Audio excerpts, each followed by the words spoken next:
Red Blue JD. Tubashimiye ko murimo kutwumva. Tuba mu muryango wubatswe kandi wubakiye ku guhuza ibitsina hagati y'abafite ibitsina bitameze kimwe. Ni ibikorwa bikorwa n'abantu hafi ya bose, nubwo kubivuga no kubigaragaza bisa naho ari ikizira. Ni ibikorwa bituma buri mwaka mu isi yose hagurishwa ibirometero 20,000 bya rouge à lèvres. Ni amarangi basiga ku minwa. Buri wese muri twe ahuza ibitsina n'undi nibura inshuro 3,000 mu buzima bwose. Nibura buri wese muri twe mu buzima bwe bwose umubiri utakaza ingufu cyangwa se ibyo bita calorie 250 zose zigendeye mu gikorwa cyo guhuza ibitsina. Babara ko nibura iki ari igikorwa gikorwa n'abantu 240 mu ijoro rimwe kandi buri joro. Tubashimiye kuba mwumva ikiganiro waruziko. Je nitwa Ismael Mwanafunzi. Ibyitwa instinct sexuel cyangwa se ibyiyumvo by'umubiri w'umuntu biganisha ku guhuza ibitsina ni kumwe mu kwiyumva k'umuntu gufite ingufu kurusha ibyumviro byinshi dufite. Ni ukwiyumva ubuzima bwose bwubakiyeho. Niko kwiyumva abantu bafite kuzarema ikindi gisekuru kizadusimbura ku isi. Guhuza ibitsina no kwihuza hagati y'umugore n'umugabo ni ibikorwa tutanavuga ko tuvukana, ahubwo tugira ubushobozi bwabyo tugitangira kubaho na mbere yo kuvuka. Ni ubushobozi buri wese muri twe yarazwe n'umukurambere we wa kera cyane udashobora no kumenya. Mu buryo bwa science cyangwa se bw'ikoranabuhanga ry'umubiri, bigenda bitenga ibinyabuzima bibiri, kimwe cyifuza ikindi hagamijwe guhuza ibitsina. Ni iki gisunikira ubwonko n'umubiri w'inyamaswa zose natwe turimo kubona imiterere y'umubiri w'undi muntu kumva ushaka ko yaba wawe? Ni iki kiba mu mpumuro y'umuntu? Ni iki kiba mu mitungo abantu batunze gishobora gutuma ibyo utunze bigutera gukundwa n'umugore cyangwa umugabo mukazabana ubuzima bwose? Ni izihe mbaraga ubwonko bw'umuntu bufite zikurura ibyitwa jalousie sexuelle cyangwa se gufuha hagati y'abemeranijwe kubana no gukundana bishingiye ku bitsina? Ibifite ubuzima byose ukuyemo udukoko cyangwa se virus, ibindi byose bikenera guhuza ibitsina, igitsina gabo n'igitsina gore kugira ngo byororoke. Ku bantu, abagabo n'abagore bose bahuje ubushake bw'ibanze bwo guhuza ibitsina no kubyara abana. Gusa imibiri y'aba bombi iratandukanye cyane. Mu kugaragaza uburyo imibiri y'abagabo n'iy'abagore itandukanye cyane mu guhitamo no gushaka uwo babana cyangwa se bakorana ibyo guhuza ibitsina, abashakashatsi ba televiziyo CNN bagiye muri kaminuza imwe y'i Londres mu Bwongereza bakora ubushakashatsi bifashishije icyuma gifata amashusho mu ibanga. Umugabo umwe n'umugore umwe mu bashakashatsi bivanze mu banyeshuri mu kigo cyangwa se aho muri campus, bose ntibajya hamwe, buri umwe ajya he. Buri wese yagendaga yegera umunyeshuri abonye aho ngaho atazi, akamubwira ko yamwitegereje kuva kare kandi yumva yamwishimiye. Je vous trouve vraiment très attirante. Je me demandais si vous accepteriez de coucher avec moi ce soir. Non, merci. Non, je ne pense pas. Il n'en est pas question. Non, ça jamais. Je suis vraiment désolée. Ese uremera ko nimugoroba twaza kuryamana cyangwa se twaza guhuza ibitsina? Aba bashakashatsi bashakaga kumenya itandukaniro riri hagati y'abagore n'abagabo mu birebana no guhuza ibitsina n'abantu batazi. Abagore n'abakobwa bose babajijwe iki kibazo n'umushakashatsi w'umugabo, nta numwe wamwemereye ko bakorana ibyo bintu, ahubwo banatangariraga uburyo atinyuka kubaza icyo kibazo umuntu batazinanye. No. Ku rundi ruhande, wa mushakashatsi w'umukobwa nawe wari muri iyi kaminuza abaza iki kibazo abasore n'abagabo bahuraga. Bonjour, je vous ai remarqué. Abagabo batatu muri bane uyu mushakashatsi kazi yabajije niba bemera kuza kuryamana nawe ku mugoroba barabyemeye. Bose babaga bahuye nawe bwa mbere, bagahita babyemera batanabitekerejeho kabiri. Abatarabimwemereye bavugaga ko bafite ibizamini ejo ku buryo batabona umwanya w'ibyo. Nubwo duhuriye kuri byinshi abagabo n'abagore, ariko iyo bigeze mu marangamutima yo guhuza ibitsina duhita dutandukana. Hari impamvu ishingiye ku miterere n'imikorere y'umubiri wacu itera ibi. Ku bantu mu birebana no kororoka, umugore ni usama inda akayitwita amezi 9. Umubyeyi w'umugore igihe bimusaba ngo abyara umwana, dukurikije igisobanuro duha inshinga kubyara, umugabo yaba abyaye abarenga 100. Ukurikije igisobanuro cy'uko abagabo babyara, mu mezi 9 umugabo yaba abyaye abana byakugora kubara. Kugeza ubu agahigo k'umugabo wabyaye abana benshi ku isi gafitwe n'uwahoze ari umwami wa Maroc witwaga Moulay Ibn Sharif Ismail. Yategetse Maroc hagati y'umwaka wa 1672 n'igihumbi na 1727. yabyaye abana 888 mu myaka 32. Yanditse muri cya gitabo cy'uduhigo Guinness de Record. Iri tandukaniro rikomeye gutya ry'ubushobozi mu kubyara hagati y'umugabo n'umugore ritangirira mu mubiri wacu imbere. Ovule ni intangangore, niko kanyangingo kanini kaba mu kinyabuzima icyo ari cyo cyose. Umugore mu buzima bwe bwose akora intangangore zitarenga 400. Spermatozoide ni intangangabo, niko kanyangingo gato kaba mu buzima bw'ikinyabuzima icyo ari cyo cyose. Mu guhuza ibitsina umugabo ashobora gusohora izi ntanga miliyoni 300 icyarimwe mu gikorwa kimwe. Uzigereranije n'intangangore 400 umugore agira mu buzima bwose, buri wese arumva itandukaniro. Mu buryo busanzwe ugutwita inda k'umugore bimara ibyumweru 40. Muri ibi byumweru 40 umubiri w'umugore utwika ingufu cyangwa se ibyo bita kalori 80,000. Izi ni ingufu umuntu yakoresha yiruka ibirometero 1260. Izi ni marato 30. Marato ni ibirometero 42, nubikuba na 30 urabona 1260. Ingufu zakwiruka ibirometero 1260 nizo umugore akoresha mu gutwita inda mu gihe cy'amezi 9. Umugabo we kubyara umwana bimutwara igihe kiri munsi y'icyo yakoresha ateka igi, bikanamutwara ingufu nke cyane. Hamwe n'iri tandukaniro ry'ingano y'ingufu iki gikorwa gitwara ku mugabo n'umugore mu buryo budasabye kubitekerezaho cyane, biroroshye kumva impamvu abagore bamara igihe kinini mu mahitamo kandi bagashyiraho imirongo myinshi ngenderwaho mu birebana no guhuza ibitsina ugereranije n'abagabo. Guhuza ibitsina bibiri bitandukanye bisa n'ibyumvikana nk'igikorwa kitagoye ku ruhande rumwe, ariko kikitonderwa cyane ku rundi. Buri wese ashobora gushyiraho imirongo ye ngenderwaho akavuga ko yakunda umugabo umeze nka Brad Pitt cyangwa se umukinnyi rurangiranwa w'umupira w'amaguru, ariko science cyangwa se imikorere y'umubiri w'umuntu yo igena inzira zayo binyuramo kugira ngo umuntu yishimire undi ndetse yumve bagumana ubuzima bwose, cyangwa se bagakorana ibikorwa bishingiye ku marangamutima birimo guhuza ibitsina no kubyarana abana. Buri wese muri twe kuri iyi ngingo yita cyane ku miterere n'imimerere igaragara inyuma ku muntu ashakaho ubwoko bw'imibanire. Muri twese ntawe ubikora yabitekerejeho cyangwa se ngo ababizi, ariko abantu b'igitsina gore iyo bahitamo umugabo bagirana umubano wihariye mu buryo batagizemo uruhare, ahubwo bikorwa n'umubiri wabo nabo ubwabo batabizi, bareba bashobora kuba bafite umubiri muzima ushobora kubyara abana bafite ubuzima bwiza. Babamenya bate?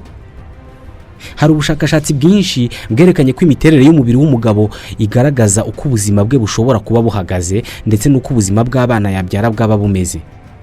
Mu isi yose uramutse weretse abantu b'igitsina gore umubiri w'umugabo uteye nka mpande 3 icuritse, ni ukuvuga munini hejuru akaba muto hasi, kandi bigaragara ko akomeye rimwe na rimwe kubera imyitozo ngororamubiri yakoze, icyo bazavuga kuri uwo mubiri kizatandukana cyane n'icyo bazavuga ku mubiri w'umugabo ubyibushye hose kandi bigaragara ko umubiri udakomeye. Niba ibi ngibi ari uko bimeze, ni uko ari ukuri. Ku bagabo kugira ibitugu no mu gituza hagari mu gihe hagana mu matako hananutse ni ikimenyetso cy'uko uwo muntu afite imbaraga kandi akagira ubudahangarwa bw'umubiri bukiri buzima cyane. Ku bantu bo hambere babaga mu mashyamba, ibi byasobanuraga ko uwo muntu afite uturemangingo dufite ubwiza buhagije. Bavuga ko iyo umuntu w'igitsina gore abonye imiterere y'umubiri w'umugabo mu buryo nawe ubwo atazi, ahita atangira gupima ubushobozi bw'ubudahangarwa bw'umubiri n'ubwonko bw'abana uwo mugabo yabyara. Yaba ku bahungu cyangwa se abakobwa, ubu bushobozi karemano umubiri wabo ubona umwana w'umukobwa cyangwa se w'umuhungu akinjira mu bugimbi cyangwa ubwangavu.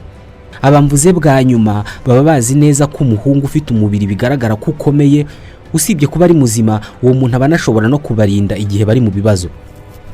Mu gihe abana b'abahungu bafite imyaka 12, ni ukuvuga babura gato ngo baba abagabo, bo mu buryo batazi imibiri n'ubwonko bwabo ibizi neza ko umukobwa ufite umubiri munini ku gice cyo hepfo aba ashobora kubyara abana. Baba abagabo cyangwa se abagore bose icyo baba bashaka, bitabaye ngombwa ko babitekerezaho, ni ukubyara abana bafite ubuzima buzima, bafite ubudahangarwa bukomeye, bufite ubushobozi bwo kurwanya indwara.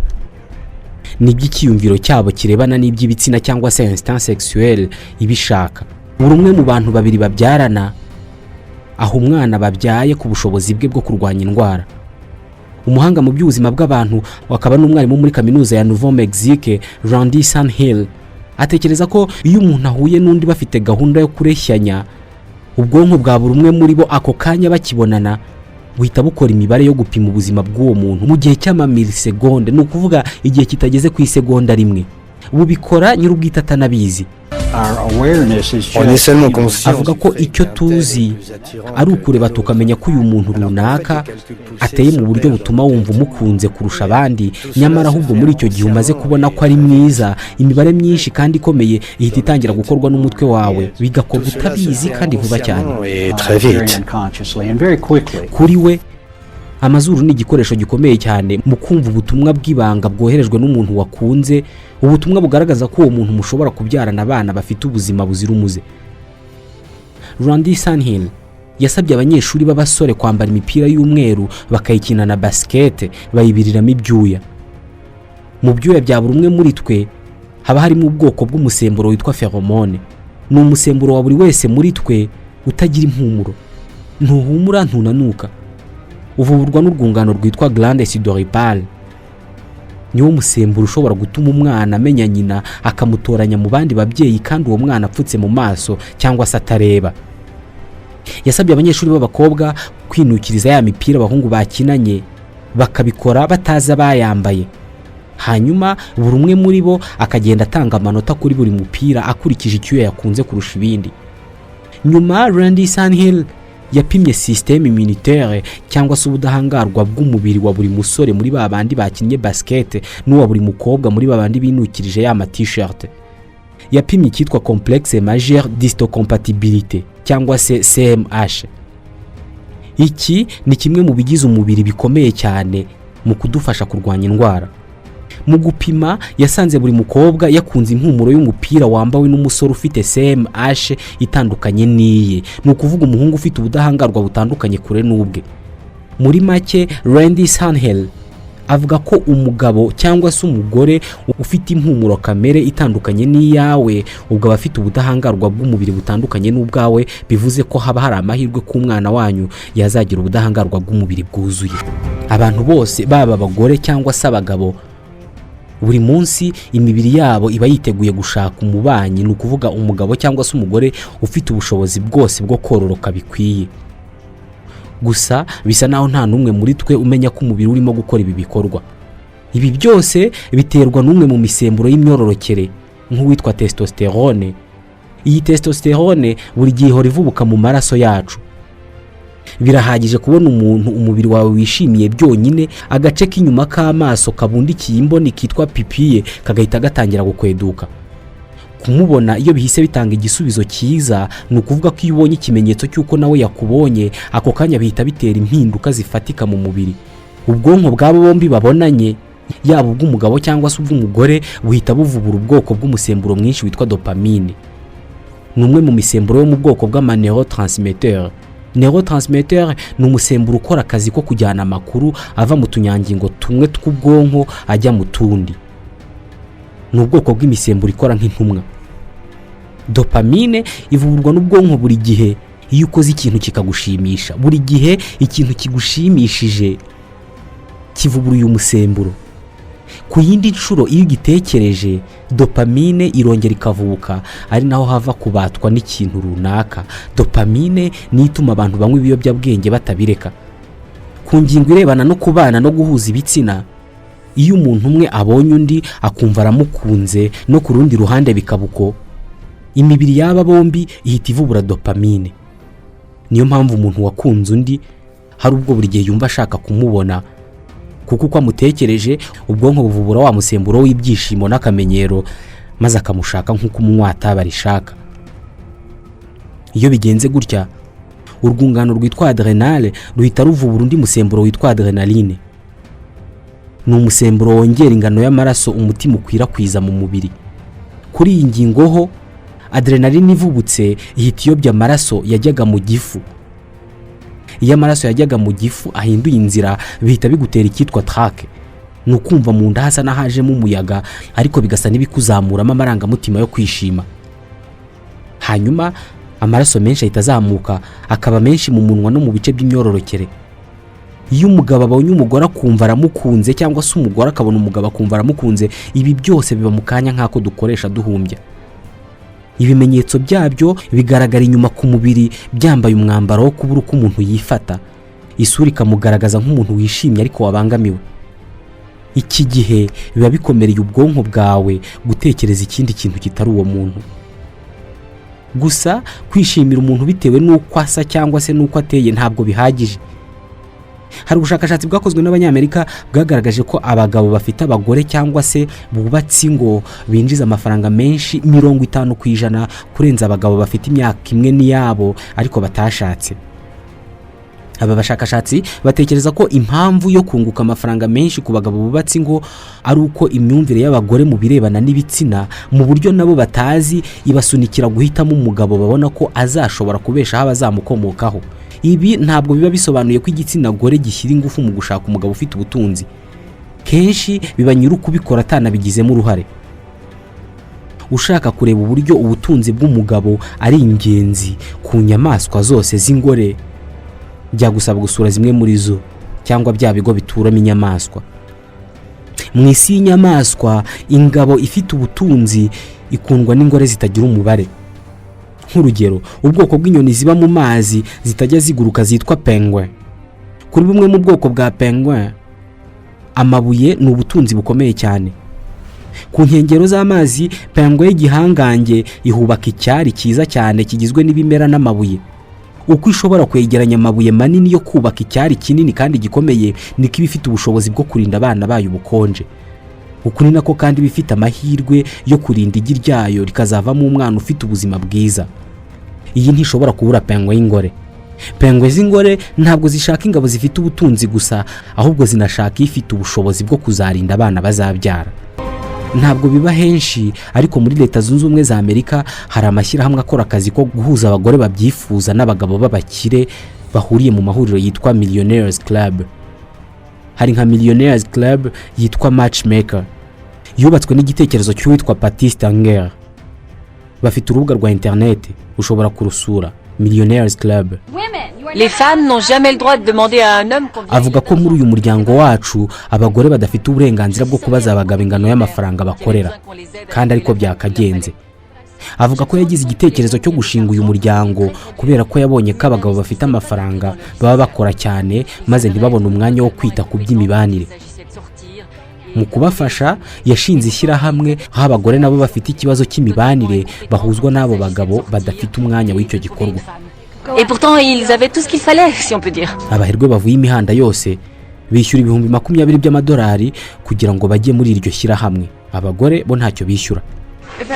Si un très beau garçon s'approche de vous et vous dit Kuri Patty Stanger nabo bahuriye muri iryo shyirahamwe, umugabo mwiza ku isura aramutse agusanze akakuguza amadolari 10, hanyuma umugabo usanzwe utari mwiza ku isura nawe agahita aza akagusaba kujya gusangirira nawe mu ndege ye ku giti cye, umusore mwiza ku isura ahita atangira kurekeraho kuba mwiza, mu gihe wa mugabo utari mwiza ku isura wahita atangira gusa nk'igikomangoma.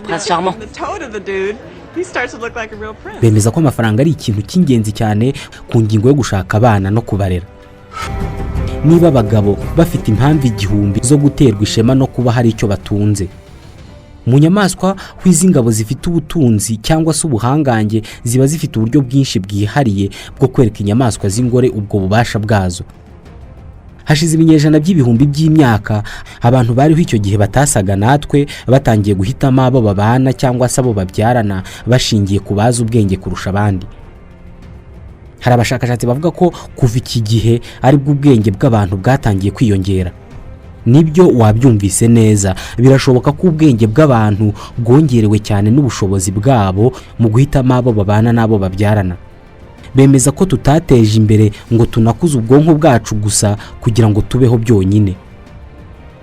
Ubwonko bwacu bunadufasha kubona no guhitamo umubanyi mwiza, umugabo cyangwa se umugore.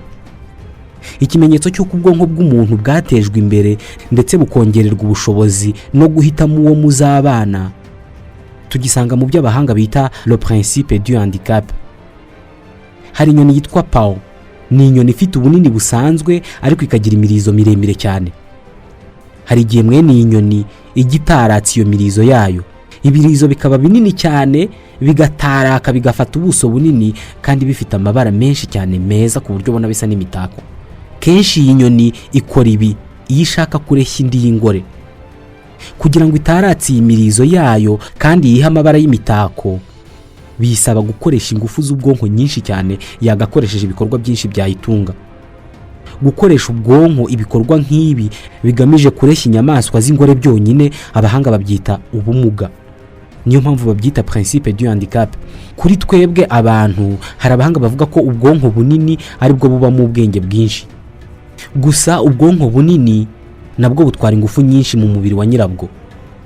20% by'umwuka mwiza twinjiza mu mazuru yacu, 25% by'ingufu umubiri wacu ukora, ndetse na 40% by'isukari twinjiza mu mubiri, byose byigira mu bwonko. C'est un organe précieux, peu discret et qui consomme beaucoup. Ubwonko ni igice cy'umubiri gifite agaciro kenshi kandi kitihishira. Ni igice gitwara ingufu nyinshi z'umubiri kandi kenshi ubwonko tukabukoresha ibintu bidafite aho bihuriye no kubaho k'umubiri. Tubukoresha tuvuga ibitari ngombwa cyangwa se tunagerageza gushaka icyubahiro n'iraha, nyamara ibi tutabifite twabaho. On parle, on tente de s'attirer du prestige, d'impressionner les autres. Bavuga ko ubwenge n'ingufu z'ubwonko abantu bakoresha mu kugaragaza ko bakomeye mu rwego rwo kureshya b'igitsina gitandukanye n'icyabo, nabyo bigaragaza uruhande rw'umuntu muri ya ngingo ya principe du handicap. Umushakashatsi witwa Geoffrey Miller avuga ko ubwenge no kuvumbura ibishya dukoresheje ubwonko byose bifite isoko mu gikorwa cyo guhitamo uwo muzabana, umugore cyangwa se umugabo. Ubuhanga ubwonko bwacu bufite bwo kurema no guhimba nibwo bwavuyemo kuvuga indimi, gucuranga umuziki no kuwuririmba, ubugeni na siyanse. Ubwonko bwacu bwagize ubu bushobozi mu magana y'imyaka ishize, igihe abakurambere bacu batangiraga kujya bashaka abagore cyangwa se abagabo bazi ubwenge kandi bafite ubuzima buzira umuze. Mu yandi magambo, iyo uri mu gikorwa cyo guhitamo uwo muzabana, uzaba umugore wawe cyangwa se umugabo wawe, icyemezo ufata kiba gishingiye ku buhanga bwo kuvumbura no guhanga buzaranga abazagukomokaho. Hari umuryango mpuzamahanga w'abashakashatsi witwa Royal Society of London for the Improvement of Natural Knowledge. Uyu muryango uheruka gusohora ubushakashatsi uvuga ko abahanzi benshi cyane cyane ab'ubugeni babayeho babaga bafite abagore cyangwa se abo babana mu birebana no guhuza ibitsina benshi inshuro 2 kurusha abantu badafite ikintu na kimwe bazi ku buhanzi. Nkaho koko kugira ubushobozi bwo kureshya cyangwa se guhitamo umubanyi bisaba ko ufite ubwenge buhagije mu guhimba cyangwa se mu guhanga ibintu bishya. Abashushanyi n'abanyabugeni nka Picasso babaga bafite abagore cyangwa se inshuti z'abagore nyinshi kubera impano zabo zo guhimba. Bisa naho igikorwa cyo kureshya gifitanye isano ya hafi cyane n'ubuhanzi. Gusa kubirebana n'ibyiyumvo by'abantu mu birebana n'ibitsina cyangwa se instinct sexuel, kubona umugabo cyangwa se umugore ukwiye ntabwo ari inkuru hita irangirira, kubera ko guhemuka cyangwa se ibyitwa gucana inyuma nabyo bigira akazi kabyo mu mibanire, biba bifite ijambo ryo kuvuga kuri iyi ngingo. Mu gutangira twavuze kubirebana n'uburyo abantu b'igitsina gore ugereranije n'abagabo bo batihutira ndetse bagira amahame akomeye cyane bagenderaho mbere yo gukora icyo gikorwa kirebana no guhuza ibitsina. Ku bantu ni iki gishobora gutuma umugore cyangwa se umuntu w'igitsina gore abura ubudahemuka mu mibanire?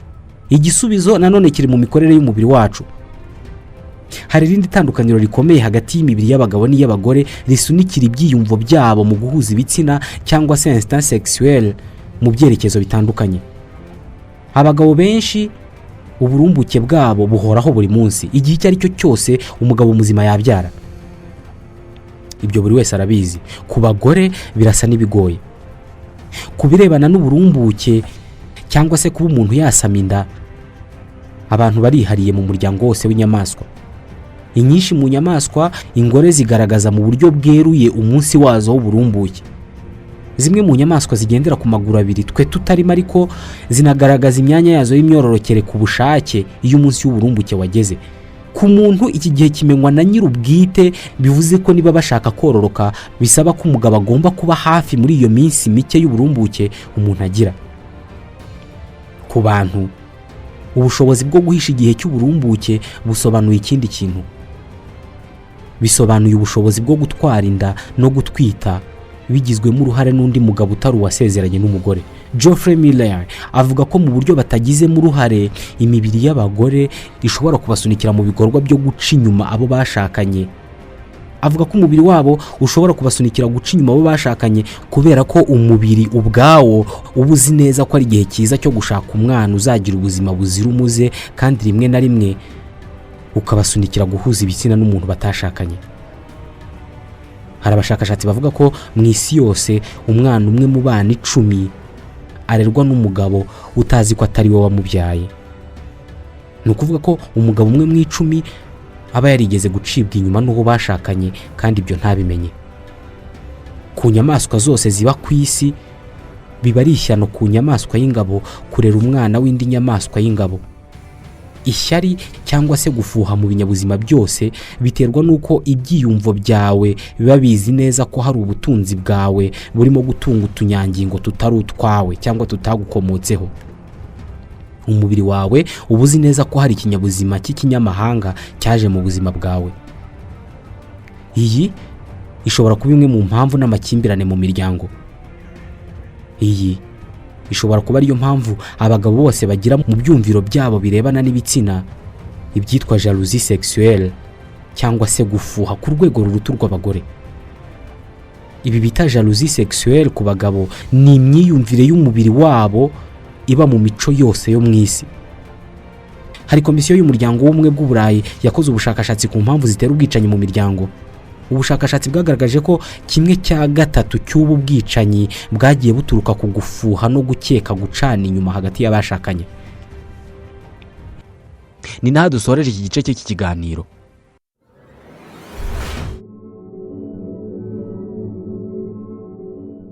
Red Blue JD.